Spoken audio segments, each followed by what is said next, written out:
یہ تو آپ پہ فدا ہونے کے لیے آئے ہیں, اپنی جان کو آپ کے حوالے اور آپ کے لیے شہید کرنے کے لیے, قربان کرنے کے لیے آئے ہیں, راہ خدا میں اپنی جان کو نچھاور کرنے آئے ہیں. میں کہوں گا مولا انہیں کیوں بیچ رہے ہیں؟ پھر توجہ کیجئے, ایک رخ اور آپ کو دکھاتا ہوں. امام حسین ہے, عصر عاشور ہے, کربلا کا میدان ہے. امام حسین آواز لگا رہے ہیں, حل من ناصر ینصرنا حل من مغیث یغیثنا. امام حسین آواز لگا رہے ہیں, ہے کوئی جو میری مدد کو آئے؟ ارے بھائی بہت توجہ. امام حسین کہہ رہے ہیں, ہے کوئی جو میری مدد کو آئے؟ کہاں کہہ رہے ہیں؟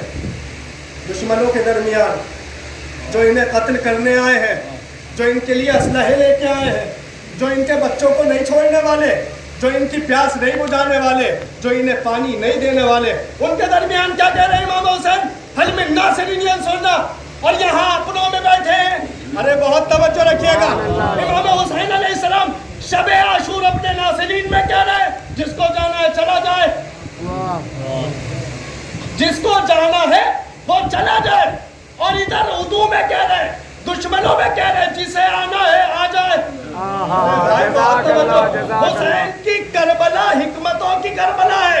حسین بتانا چاہتے ہیں ہمارے ناصرین میں اگر کوئی حسینی فکر کے منفرد, حسینی فکر کے مخالف ہے تو وہ یہاں سے چلا جائے. سبحان اللہ. شب عاشور حسین یہی بتانا چاہتے ہیں کہ کوئی اگر حسین کے خلاف ہے وہ یہاں سے چلا جائے, یزیدی فکر رکھنے والا یہاں سے چلا جائے.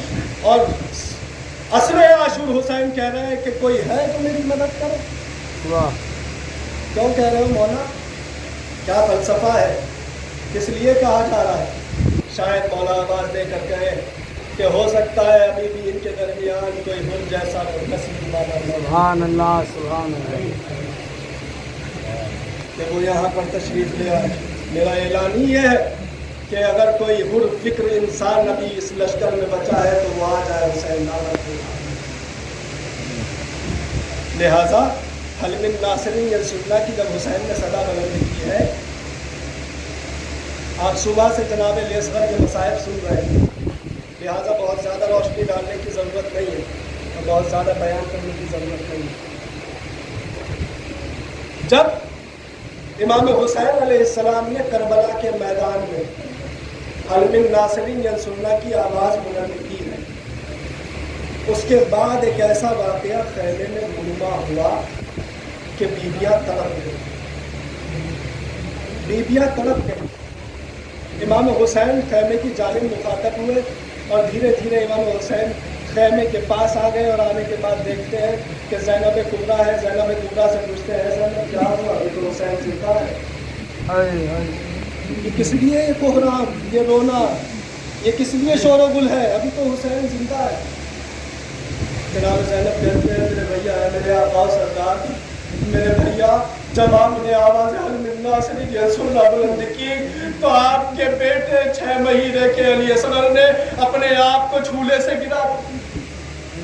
اچرکم اللہ, خدا آپ کو کوئی غم نہ دے سوائے غم سید الشہداء کے. ہاں آزادارو, جناب امام حسین کہتے ہیں لاؤ علی اصغر کو مجھے دے دو, لاؤ علی اصغر کو لے آؤ, علی اصغر کو میں لے جاتا ہوں. امام حسین کے پاس جناب زینب علی اصغر کو لے کر آئی اور علی اصغر کو امام حسین کے حوالے کیا. جیسے امام حسین نے علی اصغر کو لیا, لے کر جانے لگے, رباب آگے آئی. آنے کے بعد کہنے لگی اے آقا و سردار, ایسے علی اصغر کو نہ لے کے جائیے گا, ذرا کچھ لمحے کے لیے مجھے دے دیجئے. جناب رباب جناب علی اصغر کو خیمے میں لے کے گئی, لباس بدلا, کپڑے بدلے, نیا کرتا پہنایا, علی اصغر کو سجا رہی ہے, سنوار رہی ہے. صبح سے دیکھ رہی تھی نا کہ ہر ماں اپنے بیٹے کو تیار کر رہی تھی کہ تمہیں حسین پر قربان ہونا ہے, تمہیں حسین پر فدا ہونا ہے. اب جناب رباب ہے, علی اصغر کو تیار کر رہی ہے کہ تمہیں آج اپنے بابا پر قربان ہونا ہے, اس لیے کہ صبح سے اب تک جو بھی خیمے سے گیا وہ واپس نہیں آیا. جو خیمے سے گیا وہ واپس نہیں آیا. آزادارو, جناب رباب نے جناب علی اصغر کو امام حسین کے حوالے کیا. امام حسین میدان کی جانب جناب علی اصغر کو لے کر چلے اور میدان میں پہنچے. آزادارو, حسین قرآن لے کر آ رہے ہیں, لیکن نہیں, حسین کے ہاتھ میں قرآن نہیں تھا بلکہ 6 مہینے کا علی اصغر تھا. امام حسین نے ابا کے دامن کو ہٹایا. جیسے ہی ابا کے دامن کو ہٹایا, مظلومی حسین دیکھیے کہ حسین نے جس طرح سے پیاس کا مطالبہ کیا، 6 مہینے کے بچے کے لیے پیاس کے لیے پانی مانگ رہے ہیں حسین۔ امام حسین پانی طلب کر رہے ہیں، تمہاری نظروں میں میں خطا بار ہوں، یہ بچہ تو خطا بار نہیں، اس بچے کو تو پانی پلا دو۔ لیکن اتنی ستمگر ہے فوج اشقیاء کہ پانی تو نہیں پلائے۔ امام حسین جناب علی اصغر کی طرف مخاطب ہوئے کہتے ہیں بیٹا اپنی پیاس کو، اپنی حجت کو تمام کر۔ جناب علی اصغر نے اتنا سنا، امامت کے جملے سننے کے بعد ننھے سے شیر خان نے اپنی سوکھی ہوئی زبان، سوکھے ہوئے خشک ہونٹوں پر چھوٹے چھوٹے باریک ہونٹ، 6 مہینے کا بچہ ہے، تصور کریے گا، تصور شرط ہے، بہت توجہ، تصور شرط ہے، اس لیے کہ میرے مولا کہتے ہیں، امام جعفر صاحب میرے مولا کہتے ہیں کہ میرے جد پر، میرے آقا پر، میرے مولا پر گھٹ گھٹ کر مت رویا کرو، میرے مولا پر گھٹ گھٹ کر مت رویا کرو، اس لیے کہ میرے پاپا کو تڑپا تڑپا کر مارا گیا۔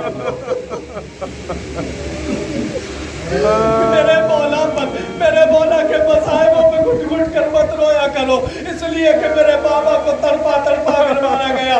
علی اصغر نے اپنی ننھی سی زبان ننھے سے ہونٹوں پر پہنی، ادھر فوج اشقیاء میں کوہرام برپا ہو گیا، ادھر پسر ساتھ نے آواز لگائی الا الا اربلا اقتقلاب الحسین، اے اربلا کہاں ہے، حسین کو کلام کو قطع کر۔